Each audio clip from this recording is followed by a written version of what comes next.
Hay videos que pasan desapercibidos y hay otros que marcan un antes y un después. Este es uno de esos. En una entrevista que ya empieza a generar ruido, José Manuel Restrepo, hoy fórmula vicepresidencial de Abelardo de la Espriella, lanzó una declaración que no muchos esperaban.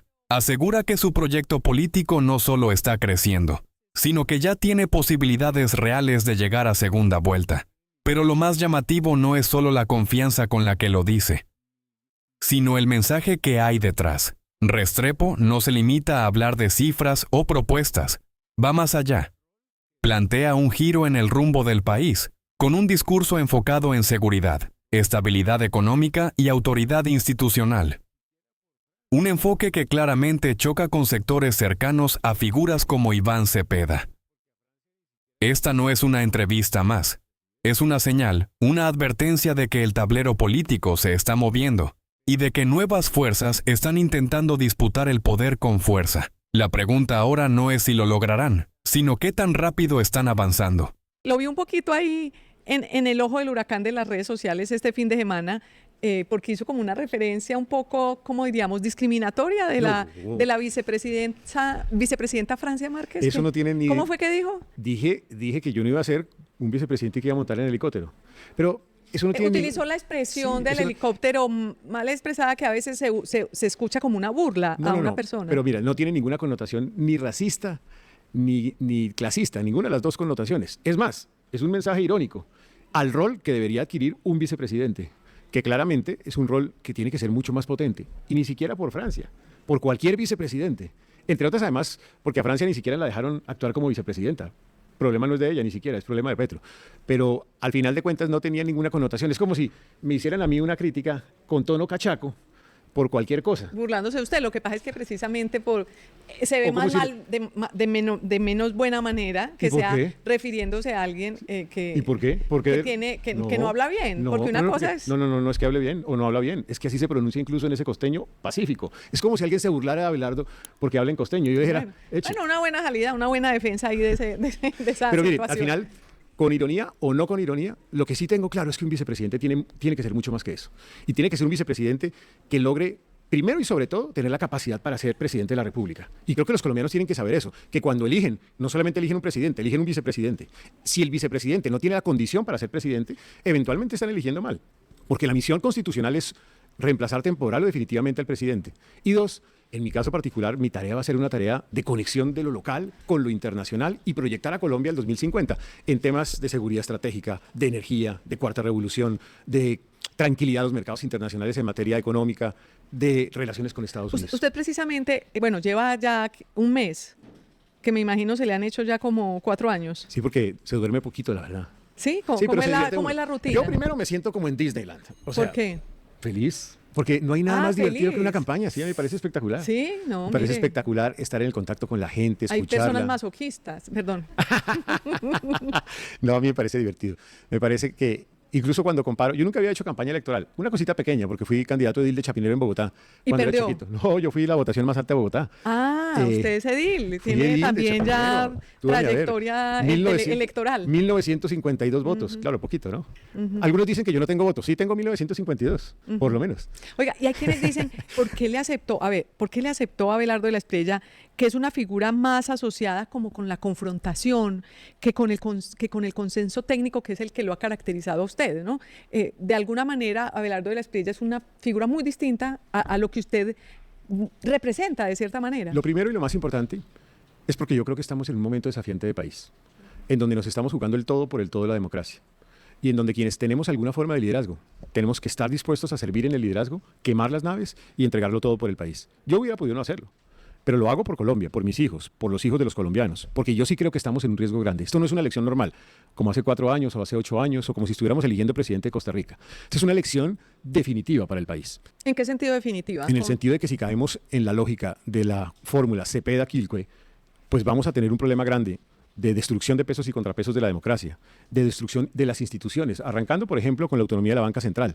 de afectación a las libertades también en el país, de afectación a las iniciativas privadas, porque entre otras, además, así lo dice la propuesta de constituyente y el propio programa de gobierno de Iván Cepeda. Entonces, yo sí creo que es un tema crítico, y en los momentos críticos uno tiene que estar dispuesto a dar un paso adelante.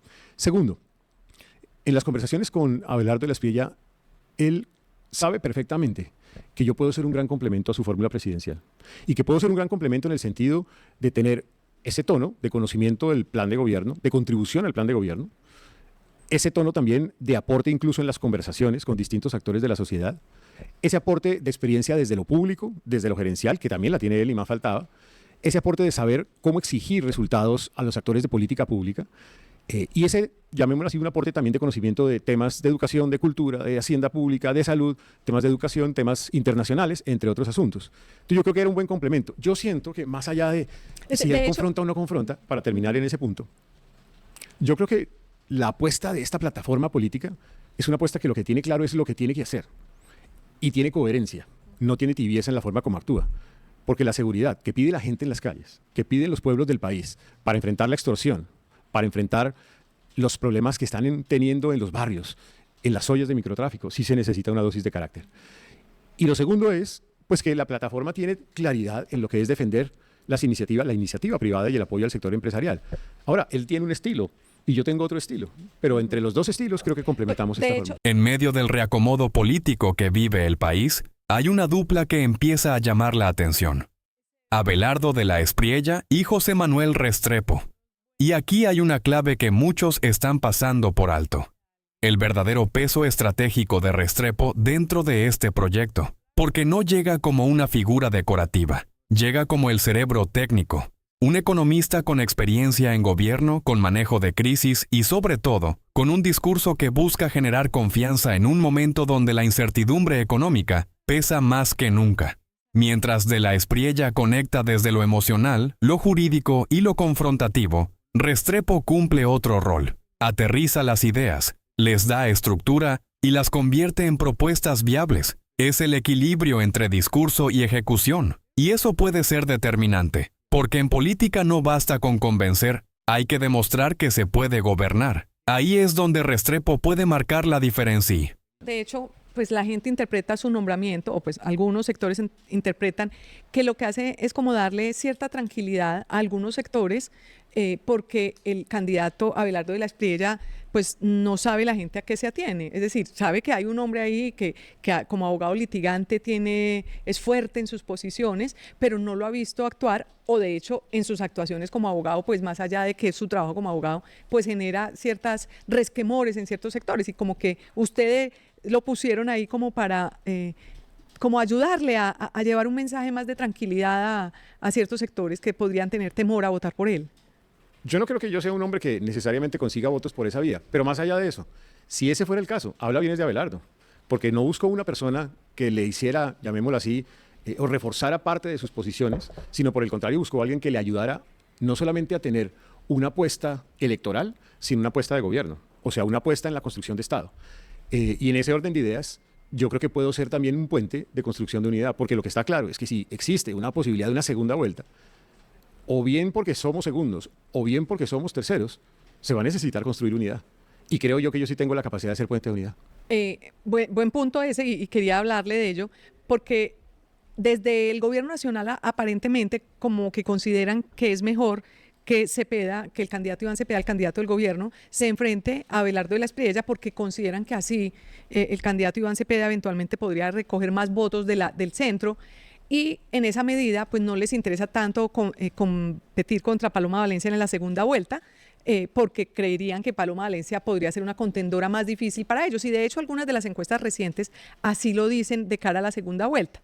A pesar de que Abelardo de la Espriella sigue estando de segundo en la primera vuelta, al momento de irse a la segunda, dicen que Paloma Valencia tendría más posibilidades. Dicho esto, y como usted dijo que eran muy importantes estas elecciones para el país, usted no ha pensado en que gana Abelardo primero y pierde en segunda, y deberíamos de pronto apostar a esta otra fórmula que recoge más el centro? Te lo voy a contestar de una manera sencilla. La última encuesta que existe hoy en el país demuestra todo lo contrario, que la diferencia entre Abelardo y Cepeda a favor de Abelardo es más alta en cabeza de Abelardo que en cabeza de Paloma. ¿Cuál es esa? Atlas Intel. Es la que muestra la tendencia creciente. Pero además, si hoy revisas, por ejemplo, que yo no entro en la discusión sobre ese tipo de mecanismos porque al final uno puede entrar en una discusión inútil. La tendencia que muestra hoy Polymarket es una tendencia creciente en cabeza de Abelardo. Lo que nosotros sentimos en las calles es una tendencia creciente de Abelardo. Pero más allá de eso, es una pregunta técnica. Bien o mal, la propuesta de Iván Cepeda representa una propuesta tremendamente popular. Su popularidad está en cabeza del presidente Petro. Cuando uno enfrenta una tendencia popular o una propuesta popular, la manera más eficiente de lograr enfrentarla y ganarla o derrotarla es con otra tendencia popular. Y lo que sí está claro es que Abelardo tiene una popularidad, porque tiene un carisma distinto. Cualquier otra plataforma que se vincule a la forma tradicional de hacer política, y no es una crítica, es simplemente un hecho, a la forma tradicional de hacer política, con los logos de los partidos políticos tradicionales, por mi experiencia de diálogo con los ciudadanos en las calles, no es lo que ellos están buscando. La gente no quiere más de lo mismo, porque no quiere volver al pasado. Independiente del que pasado haya sido bueno, malo, regular, no entro en esa discusión. Pero usted dice volver al pasado, pero usted es parte del pasado. Sí, en parte, pero yo llegué al pasado por una razón académica, no por una razón política. Yo no pertenecí ni pertenezco a ningún partido político tradicional. La política está cambiando, o al menos eso es lo que muchos esperan, porque el país ya no aguanta más de lo mismo. Los mismos nombres, las mismas promesas, los mismos resultados. Hoy se empieza a hablar de una nueva política, una que no se construya desde el miedo ni desde la costumbre, sino desde la responsabilidad. Y aquí hay algo clave. La nueva política no significa caras nuevas improvisadas, sino liderazgos que combinen carácter, preparación y resultados. Proyectos donde figuras como Abelardo de la Espriella aporten firmeza y dirección, mientras perfiles técnicos como José Manuel Restrepo garanticen que las ideas sí se puedan ejecutar.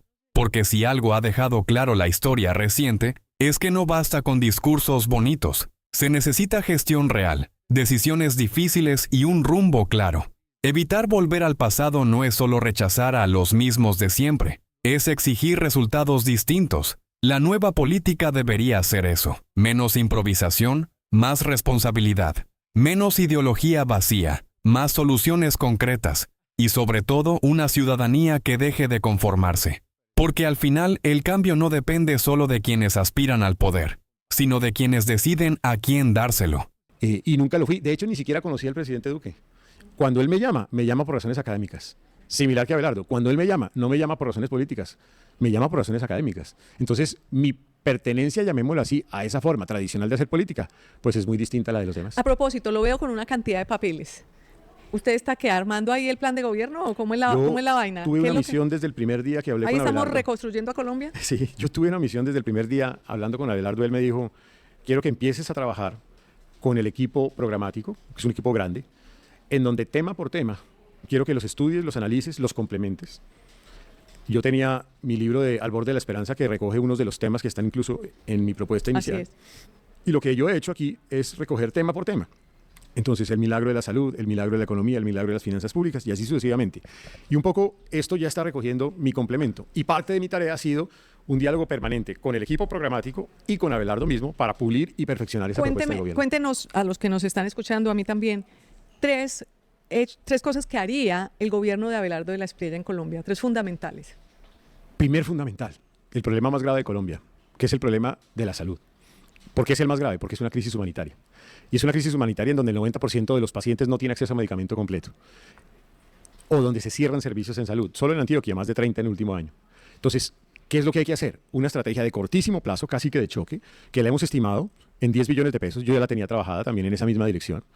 Que tiene que abordarse, revisando lo mal que se ha hecho en la asignación de UPC, sobre todo en temas como, por ejemplo, ese uso del recurso de la UPC para hacer clientela política, revisión de algunos gastos en infraestructura hospitalaria que ni siquiera se han asignado ni contratado, revisión de decisiones del ADRES, exigencia de eficiencia administrativa a las EPS y también de responder por medicamentos no entregados, citas, tratamientos no realizados o cirugías que no se han programado.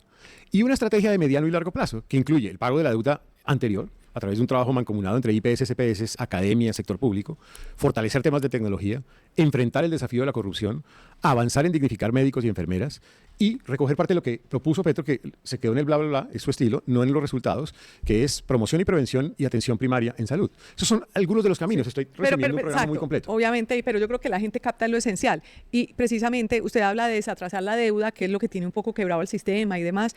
¿De dónde salen esos 10 billones? Usted que sí lo sabría. Equipos básicos médicos le cuesta solamente al país casi 4 billones. Si uno pudiera minimizar parte de esa historia. Es decir, en realidad, acabar con el cuento de los equipos básicos Pues por lo menos de revisarlos Petro. a fondo, porque se han convertido en mecanismos clientelares. Ni siquiera incluso varios de ellos son médicos. Entonces, ahí hay una estrategia que termina siendo más de clientela y captura política. No estoy necesariamente diciendo que todo, pero hay que revisarlo al detalle. Segundo, hay unos valores en gastos de infraestructura que, insisto, ni se han asignado ni se han contratado y están esperando muy seguramente para ser utilizados de pronto con fines non santos, por lo menos 3 billones de pesos. Hay del orden de 3 billones que uno puede capturar siendo más eficiente en costo administrativo en EPS. Hay unas EPS donde el costo es de 10% de ingreso, otros de 7% de ingreso. Yo creo que uno puede establecer unos topes en materia de ingreso. Y hay muchos más recursos para arañar arbitrándolos del sistema. Eso sin incluir recursos del presupuesto nacional, que también se necesitarían eventualmente. Porque es que si no atiendes los 10 billones de pesos de entrada, vas a tener el mismo problema de salud. Y entonces tienes a Kevin Acosta, a Jason Pinzón. Se murieron porque no hubo un medicamento que le fue proveído. Después de escuchar cada argumento, cada postura y cada mensaje, hay algo que queda completamente claro. El país está en un punto de quiebre. No es solo una discusión política más, es una disputa por el rumbo, por el modelo y por la forma en que se quiere construir el futuro. Lo que hemos visto no es simplemente una entrevista o una declaración aislada. Es la consolidación de una narrativa que busca posicionarse como alternativa. Una propuesta donde Abelardo de la Espriella representa la firmeza, el carácter y la confrontación directa frente a lo que consideran un modelo agotado, y donde José Manuel Restrepo aporta algo igual de determinante: estructura, conocimiento técnico y la capacidad de convertir el discurso en decisiones reales. Esa combinación no es casual. Responde a una necesidad que hoy sienten millones de personas: dejar atrás la improvisación y entrar en una etapa donde gobernar no sea reaccionar, sino planificar, donde las decisiones no se tomen desde la presión del momento, sino desde una visión clara de país. Pero también hay que decirlo sin rodeos. Hablar de una nueva política no significa automáticamente que lo sea. La historia está llena de proyectos que prometieron cambio y terminaron repitiendo los mismos errores. Por eso, el verdadero filtro no puede ser el discurso, sino la coherencia, la capacidad de sostener lo que se dice cuando llega el momento de gobernar. Evitar volver al pasado no es solo cambiar nombres, es cambiar prácticas, es romper con la lógica del favor político, del cálculo corto, de las decisiones que buscan aplausos inmediatos, pero dejan problemas a largo plazo. Es entender que el poder no es un premio, es una responsabilidad. Y ahí es donde entra el papel de la ciudadanía. Porque ningún proyecto político, por más sólido que parezca, se sostiene si quienes lo respaldan no exigen resultados. La nueva política no nace desde arriba, se construye desde abajo, desde una sociedad que decide no conformarse más. Hoy el debate ya no es entre izquierda o derecha, entre unos y otros. Es entre repetir lo mismo o atreverse a hacer las cosas distinto. Entre seguir atrapados en las mismas dinámicas o exigir un nivel más alto de liderazgo. El mensaje de fondo es claro. El país no necesita más promesas, necesita dirección. No necesita más discursos, necesita ejecución. Y sobre todo, necesita una ciudadanía que entienda el poder que tiene en sus manos. Porque al final los liderazgos pasan, los gobiernos cambian, pero las decisiones que se toman hoy definen el país que vamos a vivir mañana. Este no es un momento para la indiferencia, es un momento para analizar, cuestionar y decidir con criterio. Así que la pregunta no es solo quién propone el cambio. La verdadera pregunta es, ¿vas a seguir viendo cómo todo se repite? ¿O vas a ser parte de lo que viene? Infórmate, contrasta, no te quedes con un solo discurso. Y cuando llegue el momento, decide con responsabilidad. Porque el futuro no se improvisa. Se elige.